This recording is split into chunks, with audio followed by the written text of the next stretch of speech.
Familia, ¿cómo estás ahí en casita? Es un gusto poder saludarte. Espero que estés muy bien. Quiero mandarte un abrazo ahí hasta donde estás. Esta mañana el Señor nos ha regalado un nuevo día y es por eso que podemos adorarlo, exaltar su nombre, porque Él es digno de recibir toda la gloria, la honra y la alabanza. ¿Estás listo para adorarlo en esta mañana? ¿Por qué no te pones cómodo y te enfocas solamente en Dios y vamos a exaltar su nombre? Porque Él es digno de recibir toda gloria, honra y alabanza. Amén.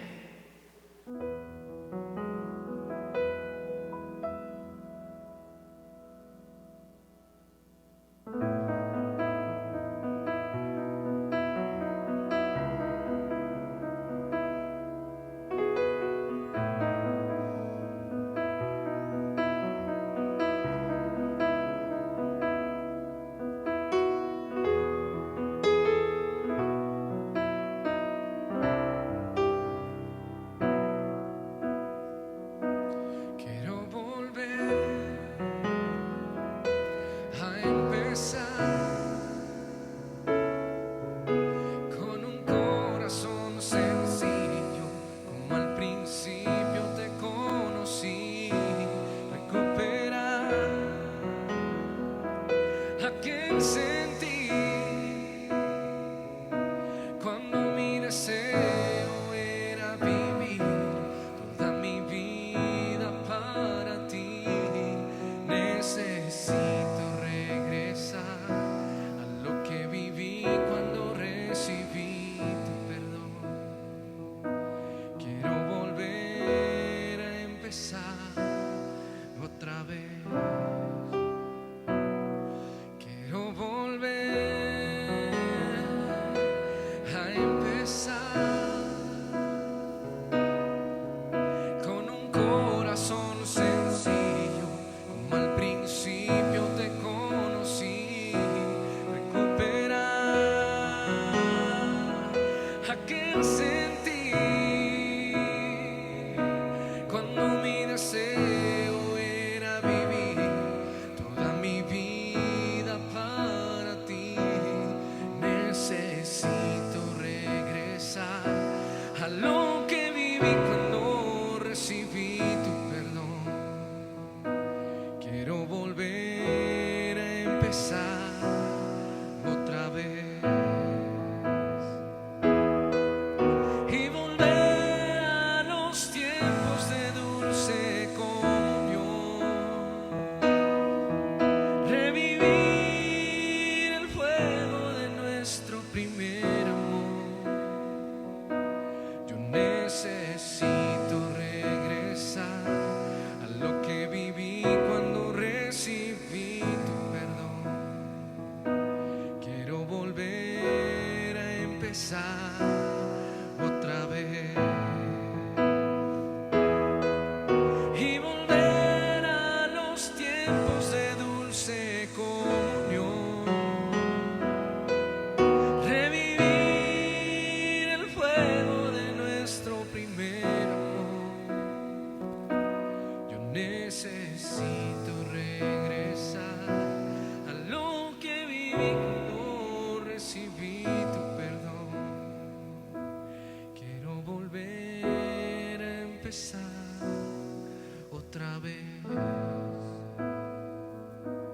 Quiero volver a empezar otra vez. Quiero volver a empezar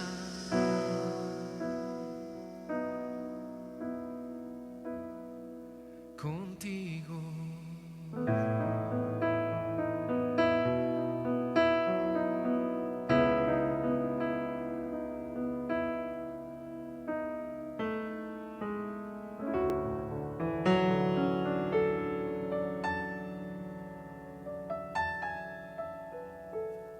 Te adoramos, Jesús, en esta mañana.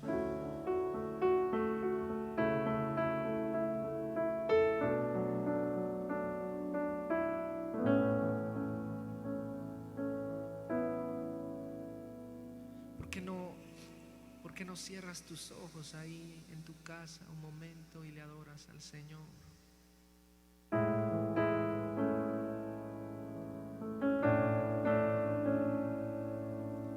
Tú eres el principio, tuya es la eternidad. Llamaste al mundo existencia, me acerco a ti.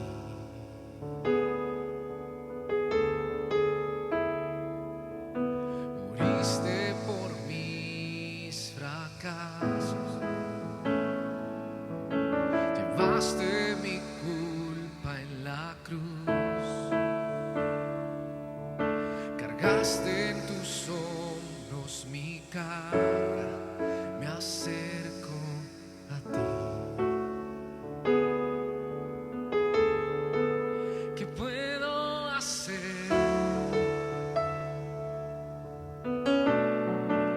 ¿Qué puedo decir? Te ofrezco mi corazón completamente a ti.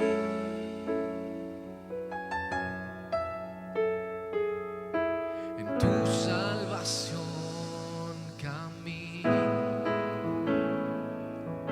tu espíritu vive en mí.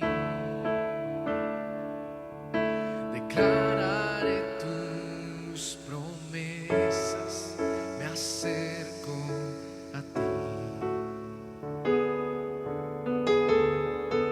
¿Qué puedo hacer? ¿Qué puedo decir?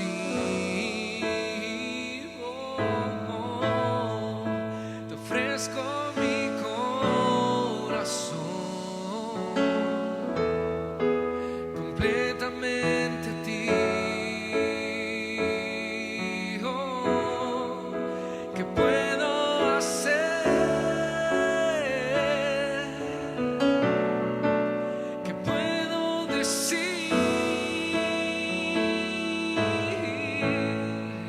Te ofrezco mi corazón completamente a ti. Oh, completamente a ti. Oh, completamente a ti, Señor Jesús. Aquí estamos para ti. Vamos, iglesia, dile al Rey: aquí estoy. Aquí estoy, con manos alzadas vengo, pues tú todo lo diste por mí. Aquí estoy, mi alma a ti entrego, tuyo soy, Señor. Aquí estoy, con manos alzadas vengo, pues tú todo lo diste por mí. Aquí estoy, mi alma a ti entrego, tuyo soy, Señor. Tuyo soy, Señor. Somos tuyos, Cristo, tuyo soy, Señor. ¿Qué puedo hacer?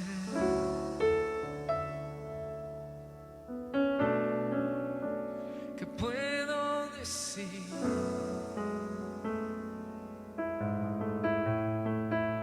Te ofrezco mi corazón.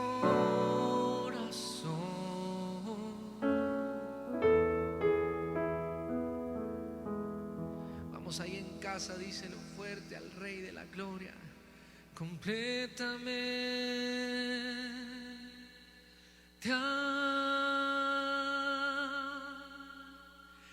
ti.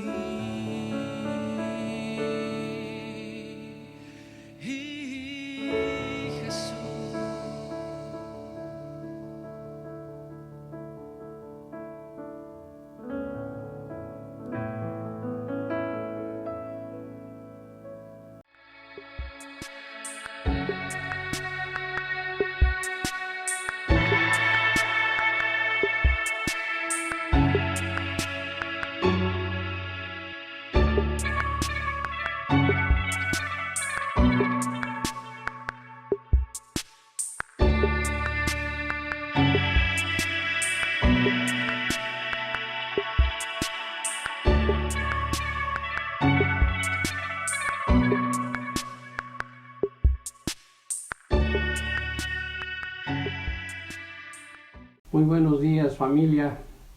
Qué gusto volverles a platicar con ustedes, tener un contacto. Les agradezco mucho que han estado pendientes y siguiéndonos en estas transmisiones, que con todo nuestro corazón y esperando bendecirles, lo estamos realizando. Y pues hoy en esta mañana Dios ha puesto en mi corazón hablar de algo que hoy domingo estamos conmemorando, estamos festejando un evento histórico, un evento importante, aunque la historia reconoce, y que es la resurrección del Señor Jesucristo. Quiero mencionar algunos aspectos y para empezar deseo leer aquí un pasaje de la Escritura en Lucas 24, donde nos narra esto que sucedió hace más de 2000 años, pero que todavía hoy sigue impactando nuestras vidas y necesitamos recordar algunos aspectos importantes. El domingo muy temprano, Lucas 24, verso 1, el domingo muy temprano por la mañana, las mujeres fueron a la tumba, llevando las especies que habían preparado. Encontraron que la piedra de la entrada estaba corrida a un costado. Entonces entraron, pero no encontraron el cuerpo del Señor Jesús. Mientras estaban aún perplejas, de pronto aparecieron dos hombres vestidos con vestiduras resplandecientes. Las mujeres quedaron aterradas y se inclinaron rostro en tierra. Entonces los hombres preguntaron: ¿por qué buscan entre los muertos a alguien que está vivo? Él no está aquí, ha resucitado. Recuerden lo que les dijo en Galilea, que el Hijo del Hombre debía ser traicionado y entregado en manos de hombres pecadores, y ser crucificado, y que resucitaría al tercer día. Entonces ellas recordaron lo que Jesús había dicho. Así que regresaron corriendo de la tumba a contarles a los 11 discípulos y a todos los demás lo que había sucedido. Fueron María Magdalena, Juana, María la madre de Santiago y varias mujeres más quienes contaron a los apóstoles lo que pasó. Pero a los hombres el relato les pareció una tontería y no les creyeron. Sin embargo, Pedro se levantó de un salto y corrió a la tumba para ver por sí mismo. Agachándose miró hacia adentro y vio solo los lienzos de lino vacíos. Luego regresó a la casa preguntándose qué habría ocurrido. Y sobre este pasaje quiero comentar dos aspectos que veo muy trascendentes a mi vida y espero que nos bendigan a todos. Primeramente quiero enfatizar lo que dice el verso 1, el domingo muy temprano. Esto habla de el amanecer estaba viniendo apenas. Otra versión habla de esa manera, que estaba aún oscuro y fueron con mucha expectación. Muy tempranito estas mujeres se organizaron y fueron a llevar algo que habían preparado con mucho amor y mucho respeto. así como la costumbre, ¿verdad? Cuando un ser amado pierde la vida, por amor y por respeto buscamos llevar a la tumba flores y adornar de la mejor manera. Ellas decidieron desde antes organizarse y llevar especies aromáticas muy caras, muy costosas, pero de buena calidad. Sin embargo, me llama mucho la atención, ¿por qué mujeres estaban llevando? Y la Biblia menciona, aquí este pasaje que he leído, me llama la atención. Aquí en el primer versículo está hablando, las mujeres fueron a la tumba, pero nos habla de 3 principalmente. Y en el verso 10 dice que fue María Magdalena, la menciona en primer lugar, menciona a Juana y a María, la madre de Santiago. Y luego ya no da el nombre, pero dice otras mujeres iban con ellas. Y yo me pregunto, ¿por qué ellas fueron en primer lugar? ¿Por qué ellas habían preparado con mucho esmero esa honra que querían llevar y ungir el cuerpo de su maestro, el cuerpo de Jesús? Y encuentro al investigar un poco que en aquel tiempo la mujer era muy menospreciada. Era considerada como un objeto de poco valor. Sin embargo, el Señor Jesucristo las trató con dignidad, las valoró, y aparte hay algo que narra Lucas 8, y necesito leer estos 3 versos en Lucas capítulo 8, en donde nos habla un poquito de estas mujeres, de estas que son mencionadas. Poco después, dice aquí, Jesús comenzó un recorrido por las ciudades y aldeas cercanas, predicando y anunciando la buena noticia acerca del reino de Dios. Llevó consigo a sus 12 discípulos, fíjese bien lo que enfatiza aquí, junto con algunas mujeres que habían sido sanadas de espíritus malignos y enfermedades. Entre ellas estaban María Magdalena, de quien él había expulsado 7 demonios, Juana, la esposa de Chuza, administrador de Herodes, y Susana, menciona esta otra mujer, y muchas otras que contribuían con sus propios recursos al sostén de Jesús y sus discípulos. Yo encuentro aquí un motivo especial para que estas mujeres estaban expresando la honra a su maestro, una persona que había cambiado sus vidas, que había bendecido, que había sanado, que las había tratado con amor, con dignidad, con mucho respeto, y había algo que podemos llamar gratitud. La gratitud es una cualidad que viene cuando alguien valora lo que ha recibido. Estas mujeres estaban agradecidas. Y la gratitud es algo tan importante en nuestras vidas que te lleva a cambiar en una manera radical el trato con esa persona de quien ha recibido el beneficio. Por ejemplo, yo puedo llevar flores a la tumba de una persona que conocí, de un vecino lejano que casi no saludaba, y simplemente por cortesía. Pero es muy diferente cuando hay gratitud hacia una persona. Yo le voy a llevar lo mejor, voy a prepararlo, no voy a improvisar. Y estas mujeres nos dan ejemplo de lo que es la gratitud. Fueron tempranito, habían preparado eso, y esto nos habla, la Biblia nos habla en muchos pasajes lo que es la importancia de la gratitud.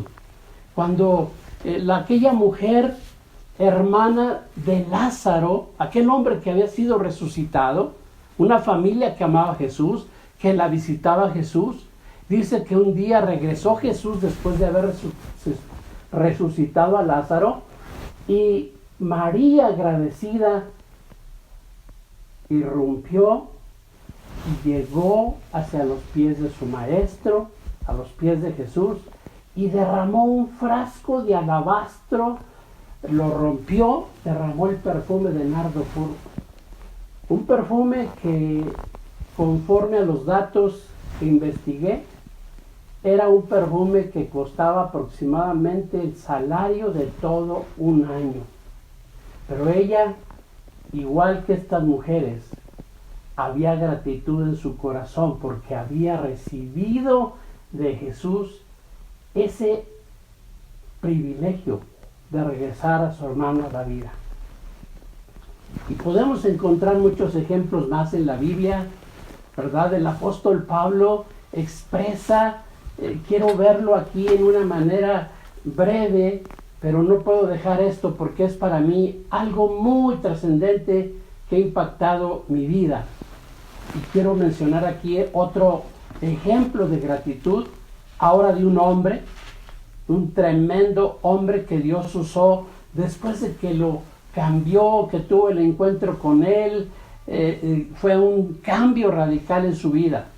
El apóstol Pablo, puedo decir que después del Señor Jesús, aquí en la palabra, en la Biblia, impacta tremendamente. Dios lo usó poderoso, dejándonos un legado de cartas que tanto nos siguen bendiciendo hasta hoy en día.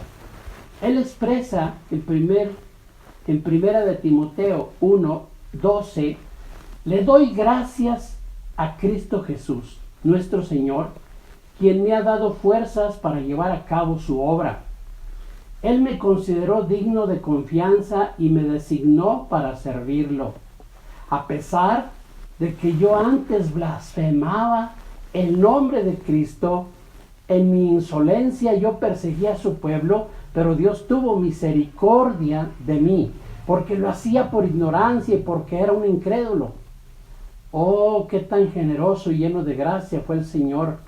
Me llenó de la fe y del amor que provienen de Cristo Jesús.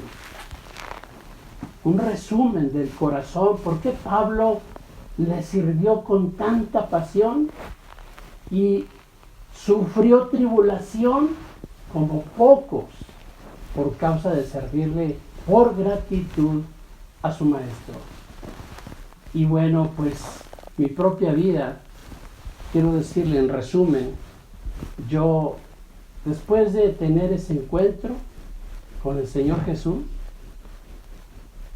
una vez que le conocí como ese Dios que vino y me amó y me cambió de todo, por gratitud estoy sirviéndole.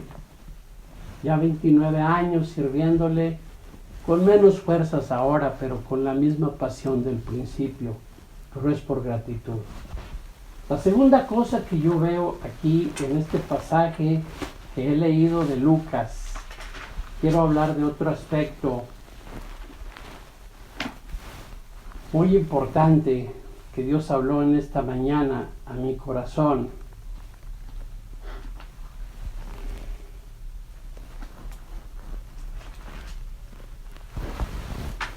Dice, llevando las especias que habían preparado. Encontraron, voy a abreviar la historia, la piedra quitada, entran y se dan cuenta que no estaba el maestro. ¡Qué sorpresa! Sí, estaban asustadas. Y dos ángeles vestidos, resplandeciendo en sus vestiduras, les hacen una pregunta tremenda. Les dicen aquí del versículo 5, ¿por qué buscan entre los muertos a alguien que está vivo? Qué tremendo, qué pregunta. Y esto les dice los ángeles, Él no está aquí, ha resucitado. Y yo quiero decirle, la forma de ver una cosa se llama perspectiva. Y yo quiero decirle, yo tenía una perspectiva también de Jesús equivocada. Yo lo andaba buscando como estas mujeres en la tumba. Me acuerdo que cuando era niño yo entraba a la iglesia donde yo asistía y había una sala con una urna y que la abría para estas fechas, para estos días principalmente, Y yo entraba y veía a Jesús ensangrentado, muerto, y me daba lástima. Yo dije, este Señor fue un héroe, pero nunca yo había entendido que Él no estaba ahí, que Él estaba vivo. Como estas mujeres están siendo pues confrontadas con esa realidad. Yo quiero decirle, necesitamos tener una perspectiva correcta, porque conforme yo creo en Jesús, si yo considero que Él fue un héroe, un gran profeta, un buen hombre, es bueno y es cierto. Pero si yo no tengo la perspectiva y yo no tengo en mi corazón la certeza que Jesús no se quedó allí en la cruz, que Jesús no se quedó en la tumba, sino que Dios, por el poder de su Espíritu, lo resucitó al tercer día, como Él ya lo había predicho. Eso cambia las cosas. Y ahora quiero decirle, mi vida, cuando yo descubrí, a pesar de que yo soy un hombre, un joven, un niño que vengo de un trasfondo donde mis padres temerosos de Dios me hablaron de Jesús toda mi vida, hasta en una edad adulta, más de 30 años, yo tenía una perspectiva de un Jesús muerto, de un Jesús que había sufrido simplemente, pero cuando me fue revelado que Él estaba vivo, mi mentalidad cambió, mi vida ha sido transformada y sigue siendo transformada. Y yo considero que ahora lo que estamos viviendo en el mundo, yo lo veo, el mundo necesita saber que Jesús no fue un héroe, un profeta simplemente. Él es el Dios mismo que se encarnó, que vino y nació de una virgen y luego dio su vida y fue a la cruz y murió por nosotros, para darnos vida, para rescatarnos, para transformarnos. Pero no se quedó en la tumba como estamos viendo. Él está vivo. Y lo que estamos viviendo ahora en este ambiente de confusión, de temor, de presión, de decepción en el mundo que estamos ahora a causa de ese azote, de la pandemia que está azotando el mundo y está azotando a nuestro México, es un tiempo de oportunidad para que nosotros que hemos ya experimentado y sabemos, ya hay convicción en nuestro corazón que Cristo no está muerto, que está vivo. Es la solución para quitar el temor, es la solución para quitar esa incertidumbre y ese temor que ha venido a nuestras vidas. Necesitamos entender, y quiero ir a mencionarles por lo menos una visión, con esto quiero concluir, una visión que Dios le permitió a uno de sus profetas, el profeta Ezequiel, en el capítulo 37. El capítulo 37 sigue de un capítulo anterior donde Dios le había dado, en medio de una situación de juicio a su pueblo porque se habían desviado de Él, se habían ido tras ídolos, pero Dios es un Dios justo, pero un Dios de misericordia, un Dios bueno, que nunca desea que su pueblo sea destruido. Les promete restauración, les dice que les va a dar otro corazón y va a cambiar sus vidas, etcétera. Pero la situación real en ese momento lo demuestra lo que nos narra el capítulo 37 de Ezequiel. Conocemos como la visión del valle de los huesos secos. Y dice aquí la escritura que el Señor lleva a Ezequiel y le muestra un valle de huesos. Dice aquí, el Señor puso su mano sobre mí y fui llevado por el Espíritu del Señor hasta un valle que estaba lleno de huesos. El Señor me condujo por entre los huesos que cubría el fondo del valle. Estaban desparramados en el suelo por todas partes y completamente secos. Y me hizo una pregunta: Hijo de hombre, ¿podrán estos huesos volver a convertirse en personas vivas? Le dije, Señor, solo tú lo sabes. Pero Dios le dijo, pon atención, porque pondré aliento dentro de ellos y haré que vuelvan a vivir. Pero habla el mensaje que yo te doy. Y Ezequiel lo empezó a hacer, y dice la palabra que después de que empezó él a proclamar y hablar la palabra de parte de Dios, empezó a haber un ruido y empezó a juntarse. Dice que después que se formó la piel, se recubrieron los cuerpos, pero aún no tenían aliento de vida. Fue formando el esqueleto, fueron saliendo los músculos, etc. Y luego le dijo a Ezequiel, habla y pide que el Espíritu venga y sople en estos huesos que están siendo transformados. Así es que yo anuncié el mensaje como Él me ordenó, y entró aliento en los cuerpos, y todos volvieron a la vida y se pusieron de pie. Eran un grande ejército. Ahora, la situación en el pueblo en esa ocasión,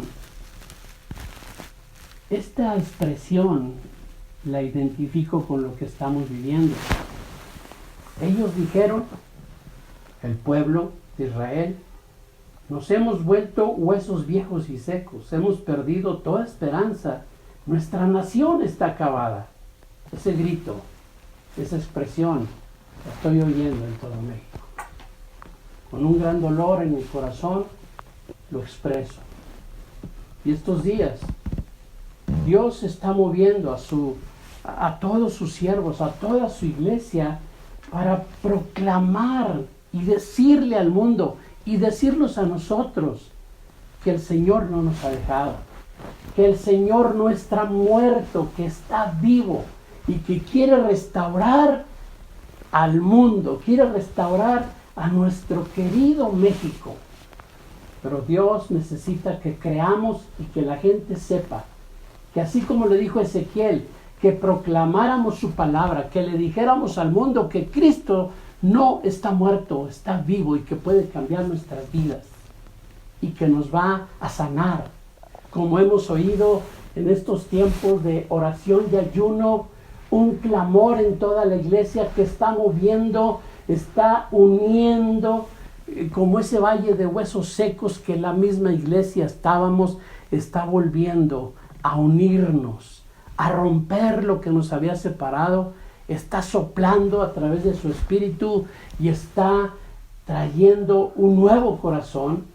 Y cuando nosotros empecemos a proclamar a ese Cristo que está vivo y que la gente empiece a creer en esa palabra, vendrá Dios y perdonará nuestros pecados y nos pondrá un corazón nuevo, un corazón dispuesto a obedecer su palabra, y va a soplar y vamos a recibir de su espíritu y vamos a volver a vivir, y nos va a llevar a una vida diferente, y al final nos llevará con Él eternamente. Yo quiero orar en esta hora y decir, Padre, yo te doy gracias, porque tú eres un Dios vivo, porque tú moriste por nosotros para darnos vida, para pagar el precio de nuestro pecado, pero no te quedaste en la tumba. Tú eres el único que moriste y tu tumba está vacía. Señor Jesús, trae esa revelación a todo México. Ayúdanos y pon palabras de vida en nosotros. Señor, que proclamemos que tú no estás en la tumba, no te quedaste ahí, que estás vivo y que estás al alcance de todo aquel que cree en ti, te confiesa como su Salvador y su Señor y rinde su vida a ti. Señor, avívanos como tu pueblo, avívanos como tu iglesia y danos ese denuedo y ese poder por tu Espíritu para proclamar tu evangelio, las buenas nuevas, y que el mundo sepa que tú estás vivo y que quieres transformar y resucitar lo que está muerto y traer vida a nuestro querido México. No importa, quiero terminar con esto, hacer una última reflexión. No importa cómo está ahora mi vida o cómo pueda estar tu vida en este momento. Dios, el Señor en su misericordia, al igual que esta promesa de restauración para su pueblo, nos la está dando ahora a nosotros. Él quiere traer un nuevo comienzo a mi vida, a tu familia y todo lo que implica alrededor de ti. Que Dios te bendiga mucho. Muchas gracias.